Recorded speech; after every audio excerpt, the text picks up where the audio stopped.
Dan untuk mengetahui pasti pemirsa, sebenarnya apa yang menjadi penyebab utama dan berapa detail jumlah penumpang yang sebenarnya yang dievakuasi. Kami saat ini terhubung dengan Kepala dari Basarnas Banten, ada Pak Adil Triantono. Kita sapa terlebih dahulu Pak Adil, sudah ada data kapal, data evakuasi penumpang, ini simpang siur terakhir kami dapatkan 304 penumpang. Berapa jumlah penumpang sebenarnya Pak Adil yang dievakuasi? Terima kasih semuanya. Untuk data penumpang yang terakhir pada malam saat evakuasi itu 459.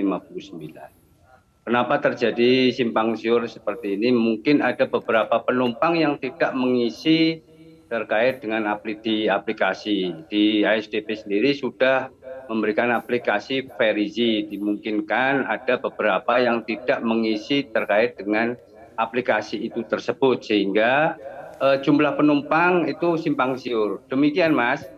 Iya, Pak, tapi kami juga mendapatkan update bahwa korban ini bukan 459, tapi 304. Jadi yang benar yang mana, Pak Adil?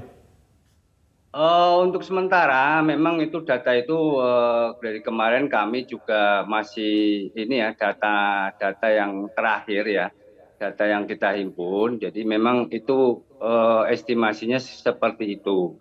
Kenapa simpang siur? Tadi sudah saya sampaikan bahwa ada beberapa penumpang yang tidak mengisi terkait data yang ada di aplikasi yang disampaikan oleh ASDP, yaitu aplikasi Verizi.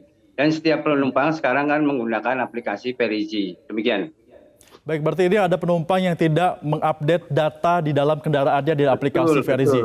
Namun yang menjadi perhatian adalah ini penyebab terbakar kapal tersebut karena ada pemantik api. Apakah benar demikian, Pak Adil? Tapi tahan dulu karena kita akan bahas lengkapnya pemirsa usai jeda pariwara. Tetaplah bersama kami dalam Metro Siang.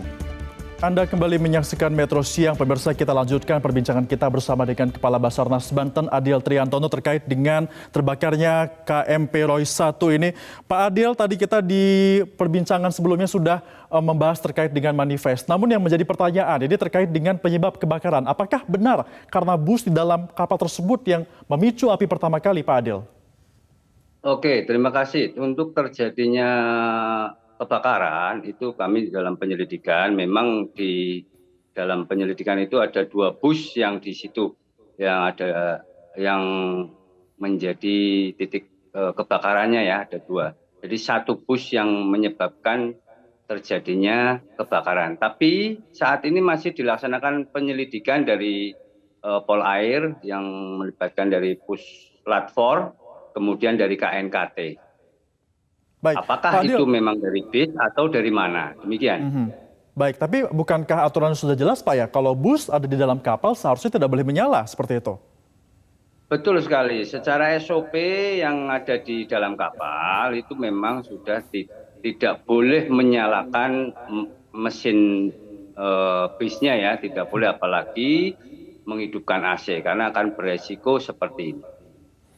Baik, Pak Adil, mungkin bisa Anda ceritakan kembali pada saat proses evakuasi terhadap penumpang ini. Butuh waktu berapa lama untuk agar bisa mengeluarkan semua penumpang?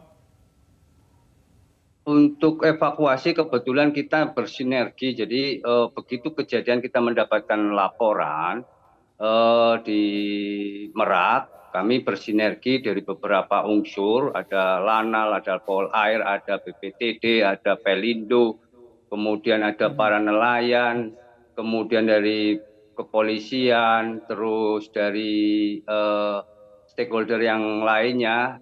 Jadi bahu-membahu untuk membantu terkait dengan evakuasi penumpang, sehingga alhamdulillah evakuasi penumpang berjalan lancar dan alhamdulillah lagi penumpang tidak selamat semuanya. Baik, untuk penumpang tentunya kan ada juga yang luka-luka seperti itu. Mereka dievakuasi atau dibawa kemana, Pak Adil? Oke, terima kasih. Untuk penumpang ada yang luka ringan, kemudian banyak kan ada yang sesak nafas karena menghirup asap pada saat itu ya. Kemudian dirujuk ke rumah sakit di Krakatau, dan saat ini seluruh penumpang sudah kembali. Ada yang pada saat setelah selesai dievakuasi, ada yang melanjutkan perjalanan menyeberang kembali ke Bakauheni, difasilitasi oleh perusahaan, dengan menggunakan kapal eksekutif. Kemudian ada yang difasilitasi dengan hotel dari perusahaan, kemudian ada yang dijemput sama keluarganya. Alhamdulillah semuanya seluruh penumpang saat ini udah kembali ke tempatnya masing-masing. Mungkin ada beberapa yang ada di sini terkait dengan pengurusan terkait kendaraannya. Baik, artinya penumpang yang tadinya mau menyeberang sudah diseberangkan kembali menuju ke Bakauheni, Lampung. Pak Adil, untuk kapal yang sampai dengan saat ini masih berada di tengah laut, ini nanti akan dievakuasi atau dibawa kemana? Untuk kapal yang saat ini, yang Roy 1, itu kemarin terakhir kita di-anchorkan di Anchorage, dicek oleh BKI terkait dengan kelistrikannya, apakah bila mana nanti kapal itu bisa bergerak terkait dengan kelistrikan, jangan sampai terjadi konsleting kembali. Takutnya bila mana engine sama generator dihidupkan terjadi konslet. Makanya kapal dianchorkan dulu di titik anchor di dekat Pelabuhan Merak untuk diperbaiki terkait dengan kabel semuanya. Demikian. Kami konfirmasi lagi, berarti kapal sudah berada di dermaga, Pak Adil ya? Oke, jadi kemarin sore sudah berada di dermaga kurang lebih pukul 15.30 sudah sandar, kemudian pada pukul malam mobil-mobil pribadi sama mobil sepeda motor sudah dievakuasi, tinggal ada beberapa mobil yang untuk penyelidikan dari Polair Polda Banten. Baik, Pak Adil, yang menarik perhatian adalah ini kebakaran karena ada dugaan kendaraan di dalamnya. Lantas, bagaimana sebenarnya SOP terkait dengan kendaraan di dalam kapal? Apakah nanti akan ada rapat lanjutan dari Basarnas untuk menghindari kejadian ini terjadi kembali, Pak Adil?